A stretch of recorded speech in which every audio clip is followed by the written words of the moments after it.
Sengo mingi ya oyamba yo na baninga na yo meke o baye ba assister la répétition na biso.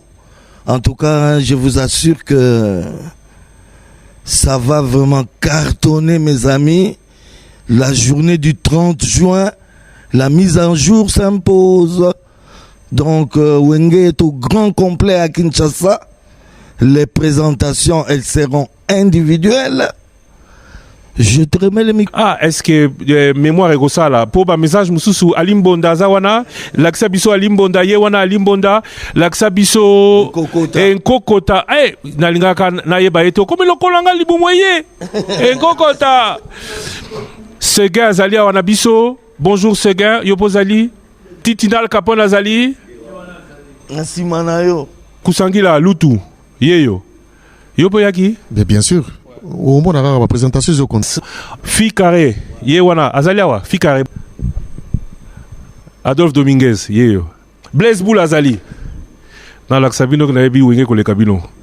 Alain Makaba Yeyo. Merci Alain. Alain est là. Je vais demander à la deuxième caméra de terminer donc Jibem Piana et en même temps Jibem Piana et Werason. Les deux gros plans sont sur vous. Le roi de la forêt, la Jibem Piana. N'habitez sur là aussi Misana les micros pour que vous nous confirmiez que vous êtes prêts ou en tout cas que vous avez Bongama Emelia Lias Yebisabiso Bino Batu Nabao Bazarana Poto Nabao Bazalagana Kin Bino Tubo Boye. Comment se passent les répétitions? Quelle est l'ambiance des répétitions? Nyo César Kole Kanandegenin.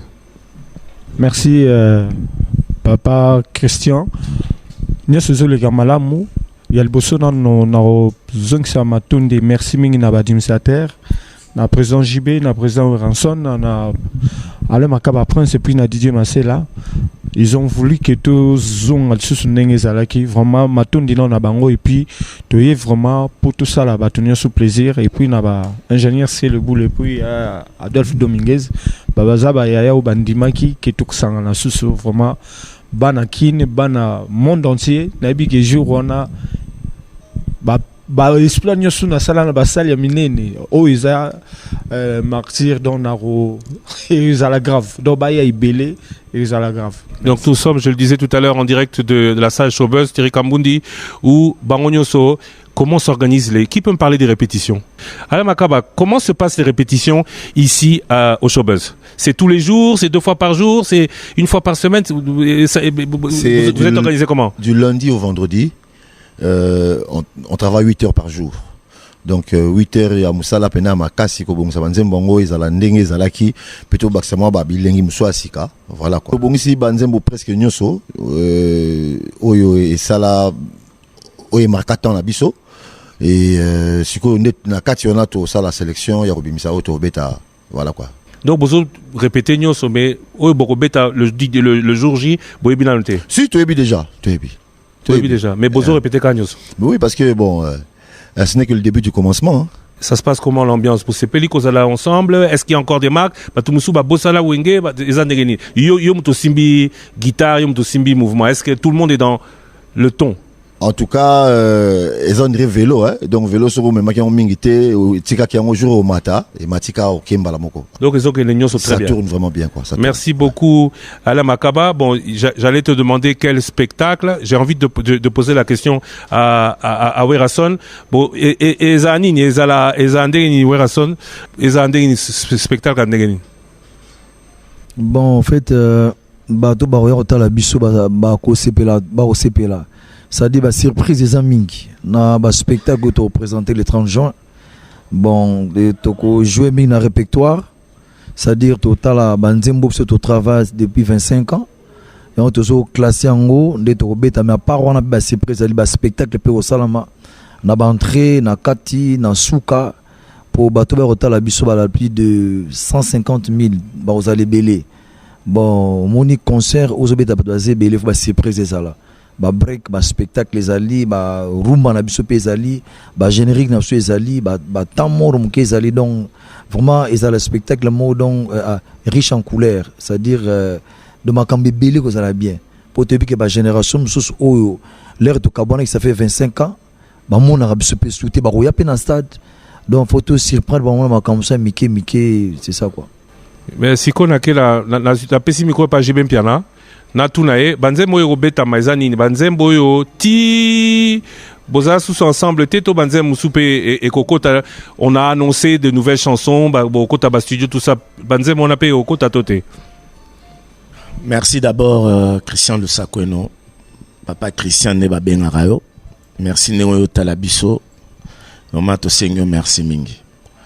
Bon concernant banzembo je crois que batu bazo ya kotala wenge d'autres bêta répertoire depuis to banda nandenge to yaki ko kabona donc je crois que yango nde bato bazela po bilengi yango ici la rabatute yango nde bato bazela toujours na soif ba mon abiso les tous ensemble le événement les bossus allons parce qu'on va nous voir ensemble on va nous voir réunis on va nous voir chanter ensemble danser ensemble faire l'ambiance ensemble c'est ça qui est d'abord un événement c'est ça qui est d'abord important to moni bino boyembi mais tout le monde n'a pas bobinité. La zoé basusu, la katina bino ba grand danseur bazalaki. Mais la moni susu moni nenge na zonge likayo. Moni nenge enkokota koma. Est-ce que ba danse ango boko kakaka? Ben dès toi en répétition de makaba otoloba, on s'entraîne. Donc azako répéter. Je crois qu'à zonga à la hauteur au fil de temps, toujours répéter tout le jour à zonga. Donc parce que lui ça fait quand même plus de 25 ans il pratique plus à betara sous musique donc c'est un bonheur batba mona sou un kokota sur scène donc ba mona il doit assurer donc il doit assurer Média ou annoncaki grand concert au Yalibosezaki Top Congo. Vous avez dit pourquoi Bolobaki Binotou pourquoi Bondimi 20 ans après Bo Betali Soussou, 25 ans après, Bo Betali Soussou. Aujourd'hui, est-ce que c'est la même détermination, lelo penza elo koni nezo maintenir Simon wana otozo monabino ambiance ya kitoko 25 ans après? Bon, avant dans le 25 ans après, n'a remercier, c'est lui qui a fait pour que to sangana. Parce que bah, mauvaise langue, et zoloba, oh non, to sangani pour combattre, pour faire ça, non. Ils ont même pas, loin de là, quoi, loin de nous. Ils ont même pas, oh, c'est que les gens qui pensent toujours mal, pas bateau, bah, au cancer, non. Il y a eu un monsieur, que moi je dis c'est un grand monsieur, un grand homme, qui a pensé à nous pour nous réunir. Parce que c'est un amoureux de la bonne musique. Il s'agit de Amadou Diaby. Vraiment que tu remercier ma race, tu betele moi ma bok. Donc,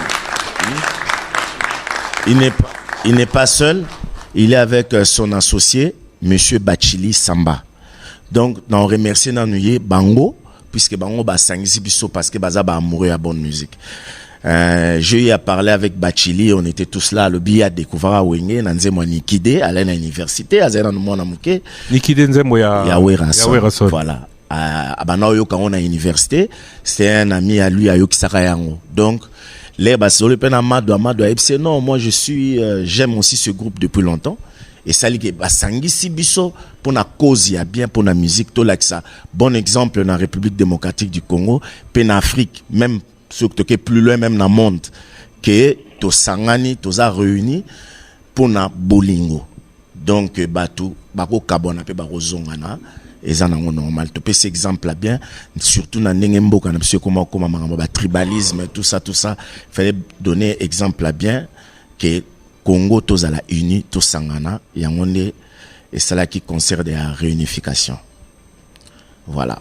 On est là qui à l'origine, mais les la moni bola tibino tout peut-être ba pesa micro et pas à Werason à Limbo la biso et là qui l'amour de la musique, la réconciliation bola que ça que ba tout ba sanganaka ba kabonaka mais qui ne recouvre raté et ça sou yangote ba ksemina iloko mususu et logonin.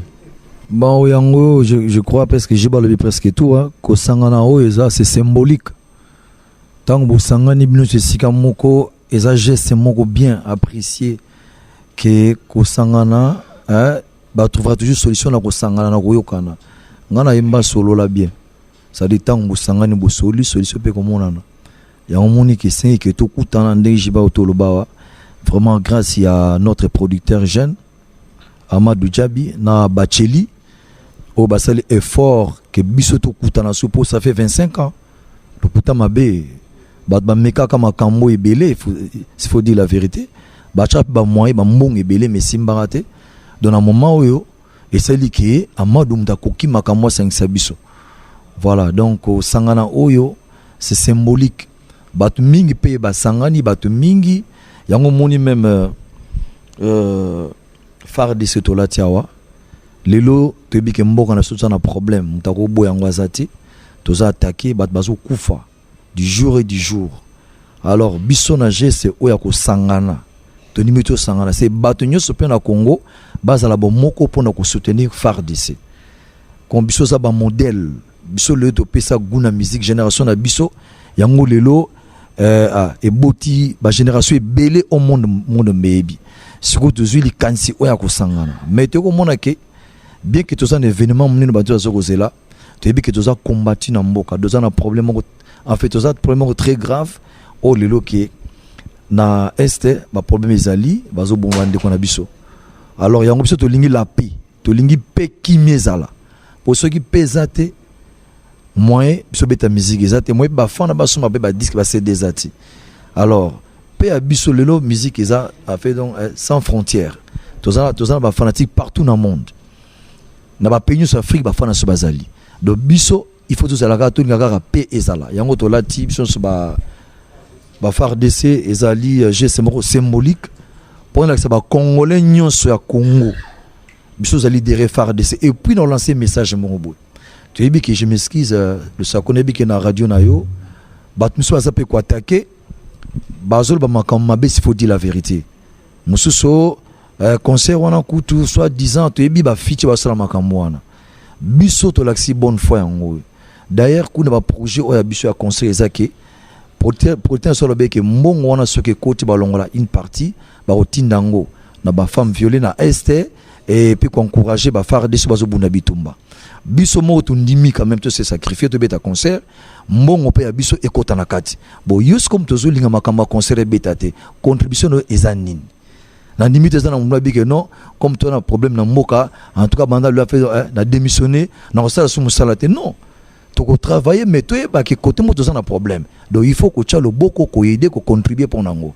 yango moni geste on a répétition to la tiango pour le saki mais wenge musica 4x4 bon chic bon genre tout ça derrière phare DC ma beaucoup pour na phare DC s'il vous plaît voilà et puis c'est ça yango moto la tiango donc to lingi susu bat ba lo ba mingi te ba interpréter mal te ba fiti botika ko kota ba jeune makambo na biso to beta concert te pona ko combattre mutu to ça contre mutu te to beta pona ko promouvoir culture en moka ezakali kam moko yango wana réunification réconciliation été abine za nango na ndenga mabete biso to ko beta concert le 30 juin concert ezali to yebi ke bana poto ebele bazoya congolais nyos otikala na ndako azati leza concert moko eza pona ko pesa leçon na ba jeune oyo bazo kola ba comprendre que identité musique na biso to ko tekango libanda te il faut to garder yango to zo beta la pena concert oyo.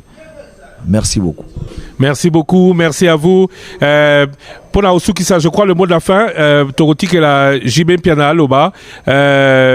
Donc Thierry Kambundi, Kalaté, on va vous rendre l'antenne, mais pour terminer, Jibé Piana, Liloba Souka. Merci, bon, Reza, Liloba Souka, tenengana complètement mon idée à mon frère Ouerason. Nenga lobi omoni eza likamamboka so tali omoni même na Ukraine guerre eza makasi mais équipe nationale na bango ebete balé donc ça veut dire que bien que nous sommes attaqués mais on peut travailler pour aider le pays donc pour aider FARDC donc les producteurs n'a pas eu les canissa bien que a une partie à il y a les konda pesa kuna donc voilà donc rien à dire. Congolais ne soient que la mise à jour s'impose. Donc Wenge musique à 4x4 va redémarrer le monde. Donc Makambo monde sera redémarré. Donc rien à dire. Eza kanda te zouate master lobby Congolais mota van na parler jour on a habité sur les donc na sengi ba fan tout ya Wenge musique baya ebele ndé ba na poto ba avion ezo ya mikolonio so plein ba ya concert vraiment gloire à Dieu pour ça quoi.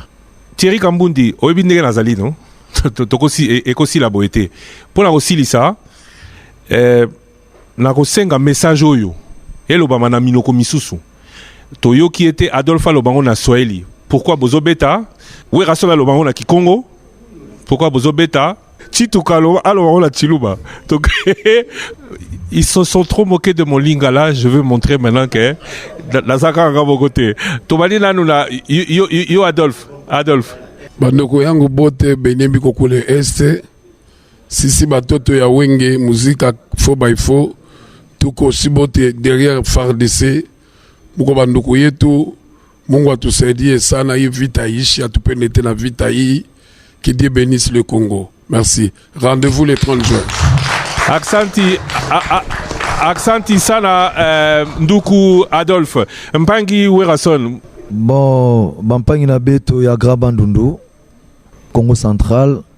Kabe mon na beto awa ya ikele c'est-à-dire concert mon si événement le 30 juin.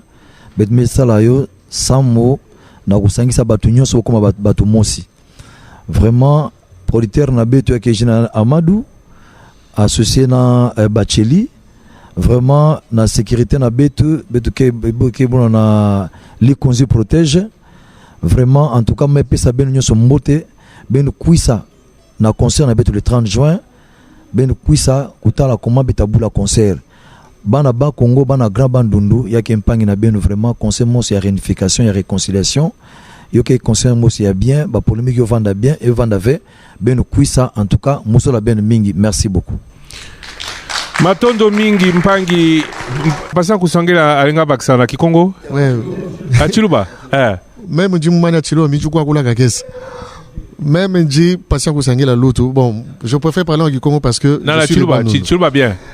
Non, tu le bateau. Ndi kwa kula mu Kikongo.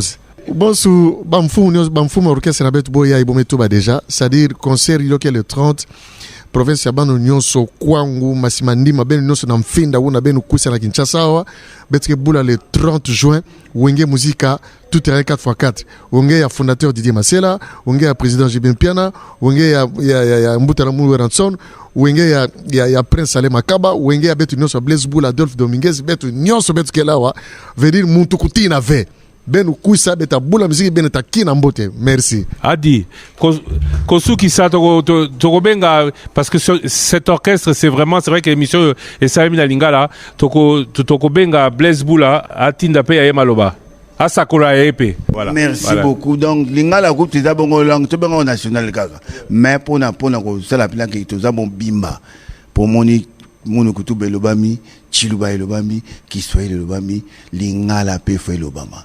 Donc, pour dire que les 4 langues seront représentées, bande konabiso nyon sotu, base à la bongo le 30, to beng ici, batu nyon sotu, to le but de soutenir FARDC. Donc, le pays est vraiment, namo ba mboulou kota est, to compatir na bango, to za biso nyon sotu pesi concert oyo, to ko senga bongo jour à indépendance, nous serons libérés ce jour-là, et que Congo mba uni, toko teleme la banguna no litolingaka Congo na bisomo Congo eza likolo